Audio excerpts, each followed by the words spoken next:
Welcome, Ciara Coogan. You're very welcome to this little chat with Tribes Press. My name is Marguerite Tonery, and I first came to know you through this book, Sex Educated, which you were involved in, and you're heavily involved in this because there are so many excellent illustrations in this book. But before we even talk about the book, Sex Educated, I would like to know, how did a person like you end up being an illustrator? Because there's so many teenage girls or even younger who are drawing and illustrating at the moment, and they really want to know. Their parents are telling them, don't do it, there's no future in it, don't become an artist of any sort, you need a steady job, good job, be an accountant, and all they want to do is draw. So what I wanted to ask you is, there are young girls and teenagers who want, and parents, you could give parents a bit of advice as well. Absolutely. How do they follow their dreams, and is it worth following? So yeah, thanks for having me, Marguerite. It's lovely to get to sit down and have a chat with you. Good question. And I think my response is going to be a little bit different than, we'll say, another illustrators would be, because I think I was given that same talk, I suppose, when leaving cert time rolled around and I started thinking about what I wanted to do going forward. And it wasn't necessarily, I didn't get that from my parents, I got it from school. It was never really an option to study art. It was never suggested to us. Though throughout school, I spent all my time in the art room. Any moment that I could sneak off from class, which is not ideal, I know, but I would be there. It was just what I loved. But it was never suggested to me to pursue it. So I never thought about it. I never did it. So I actually didn't study art. I'm self-taught. Oh, well done then. And yeah, so I think in a way that's probably my inner child or my inner teenager coming out and just pursuing it in a very natural way. Now that's not to say it doesn't come with speed bumps along the way. It's not the easiest career to get into, but it is most definitely worth it. I'm excited every day to kind of do it, you know. So you finished secondary school and put art aside, or kept drawing, or kept illustrating, or what happened that you ended up illustrating a book called Sex Educated that has, like, I don't know, 1 million illustrations inside? It's so comprehensive, this book. And the detail, my God, you know, how did you end up with a project this large for somebody who doesn't have, we say, a degree or a master's in, or PhD for that matter, in illustration? Yeah. How did you end up? How did all that happen? It's an interesting journey, and to be honest, because I hadn't really been thinking about it along the way, so I don't know what I was doing. But I mean, it's always been present, you know. Doodling, painting, collage, lino printing. I should probably thank my dad for that, because even as kids, he would always have myself and my sister trying out some new form of art.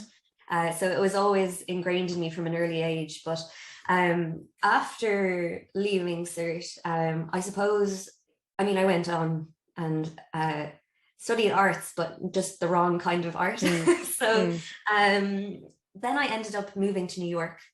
Okay. And during my time in New York, I lived in a very creative neighborhood in Brooklyn called Williamsburg. And I've heard of it, yeah, it was very exciting because the characters that lived in that neighborhood were most definitely creative. And my eyes were open to a whole new world of possibility. And there were wonderful festivals, and just wandering around the neighborhood, there'd be something new every day. And I think that in itself, sorry.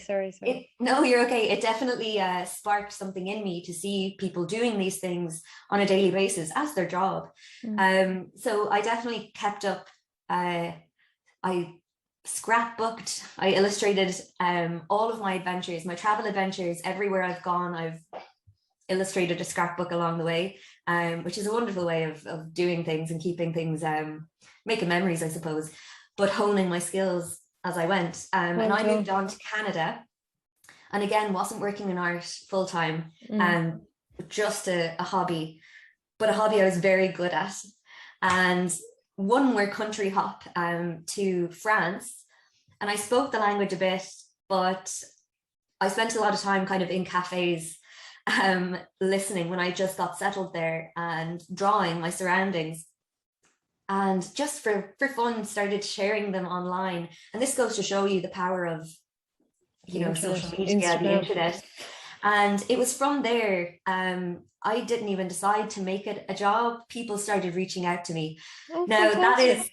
that is, it's very much so the fairy tale Yeah. of becoming an illustrator, because I realize I'm quite aware that that doesn't happen for everybody. And there is a very strong culture of illustration in France, because you have the comic books or the graphic novels.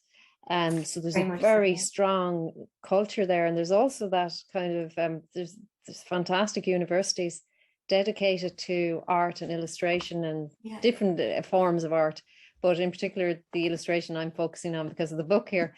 But you were competing against some powerful illustrators there, and you were getting the jobs and coming out on top. Well done. Well done. Thank you. So I guess I was very grateful for the fact that people were reaching out to me. So I took the opportunity of both hands and rolled with it. And it's hard work. It's really is a grind when you're starting at the bottom of the ladder and trying to make a name for yourself. But I guess, and that is true, because I have spoken to a lot of illustrators, and they've said that it takes 10 years to get a book, to get to a point of illustrating a book, and they are very good illustrators. But that'll just show you it's perseverance with your profession.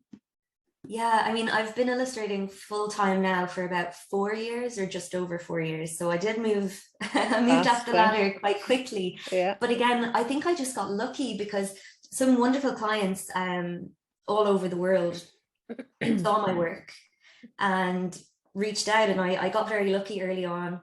I celebrate all the jobs, like the smallest to the largest, they all make me do a happy dance. So I think that in itself, the enthusiasm and the joy I get from it makes me chase it even more. And I think, that's the case. If you're happy doing what you love, then you tend to succeed. I wouldn't even be a competitive person. So it's interesting, especially as you say, like in France, it's interesting to have been able to compete with those top names. Again, I'm kind of pinching myself. I just, because there's no doubting your illustration and your ability to illustrate. There's no doubting that. And we had, at the very last minute, we had to make a change on one illustration, and you came back within no time at all with the illustration done. And I said, wow, that is a very good illustrator that can get to work modifying something that quickly and have it looking that good. So it's a tribute to you, and well done on that. And I have to say that each and every illustration in this, I think what distinguishes a good illustrator from a great illustrator is that attention to detail. Oh, thank you. And you have the attention to detail in your work. And I suppose as a book publisher with Tribes Press, what we would look for always in illustrators is their attention to detail. It's that extra little thing that makes that book stand out. And with the book that we have been involved with you, you'll be involved with so many publishers over the next few years with so many amazing books. Maybe you'll even get to re-illustrate Harry Potter. It's been really re-illustrated so many times. Dream. Yeah, that's the dream. But there is a clear distinction between your work and other people's work, in that you have that extra little attention to detail, and it makes the book, and so every publisher will want you. And I'm looking forward to seeing where you go with all your illustrations. Thanks a million, Marguerite. What is the future like for you? What do you want for your future? What is the plan? What direction do you want to take it? It's a very good question. I get asked that all the time. What's the dream project? And it keeps changing. Sometimes it gets bigger in scale. Sometimes it gets teeny tiny. For some bizarre reason, there's one job I'd really love, and that is to work with En Post on the Christmas stamp. Every year they bring out a little collection of stamps, and the artwork is beautiful, and they've worked with some really big names. And I think I'm probably quite unique in wanting to chase that dream. That's iconic. That's an iconic one. That will be, your name will be forever in the history books. It would, it'd be very cute. The En Post annals. Sorry. Yeah. having worked on Sex Educated, you know, obviously it was a wonderful project. It was a long time in the making, which I suppose goes back to the quick editing of an illustration. When you've worked with artwork, there's 100 illustrations in the book, and when you've worked with it over the course of a few months, you know them so intricately that reworking it is quite easy, because you're just so familiar with the artwork and with what you're trying to convey. And but in saying that, you can't take from your talent. In saying that, it was I know. talent. I need to learn to claim that. But haven't quite got there yet. But I definitely love to work on some more long-term projects. I'm currently it's interesting as an illustrator, because a lot of projects that I work on are kept under wraps for quite a while. And I'm working at the moment on an international project with a very big brand, and it brings a lot of excitement to me to get that recognition and to be able to work with somebody where my work is going to be seen worldwide. But there's something to be said, Marguerite, about getting a book with Grace Alice and with Sexual Health West, and obviously with yourselves being Galway based. Yeah.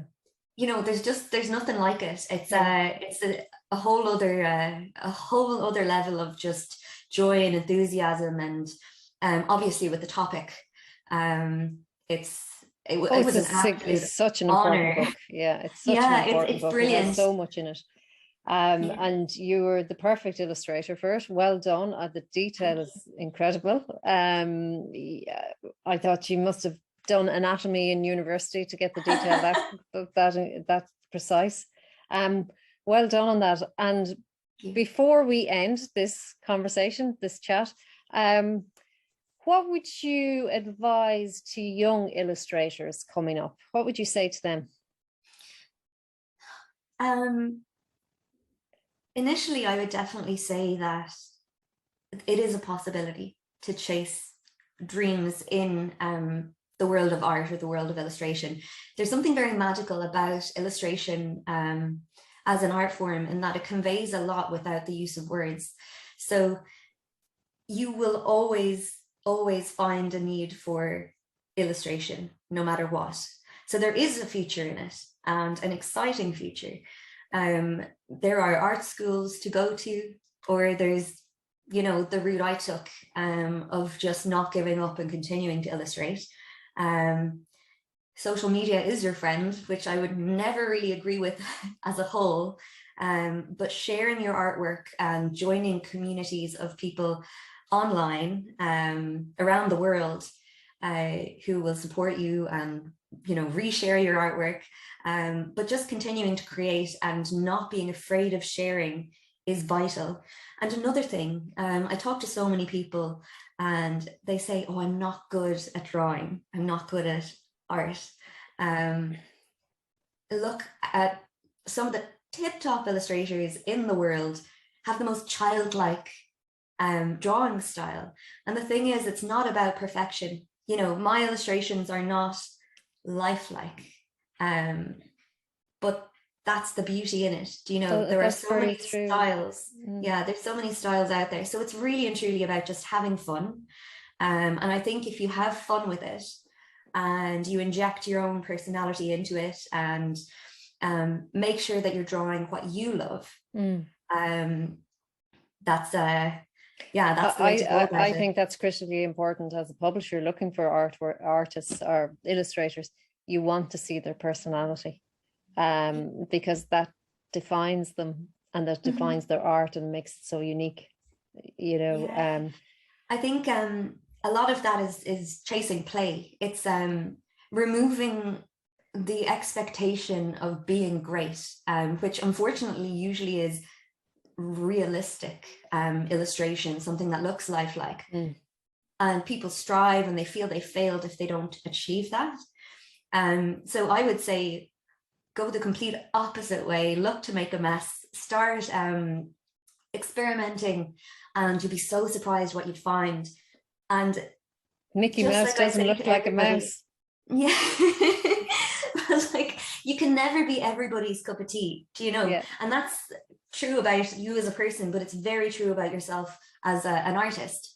So just know that if you like what you're doing, that's going to appeal to somebody somewhere, and that's all you need. You don't have to, you don't have to keep everyone in awe. And I suppose, as you have done, practice, and keep honing your skills, keep developing your art. And Ciara, it was lovely to talk to you. And thank you very much for taking the time out of your day to speak to us. You're so welcome. It was lovely. And I wish you every success in the future. I can't wait to see the projects that you'll be involved in. And thank you very much, Ciara. Bye-bye. You're so welcome. Take care. Bye.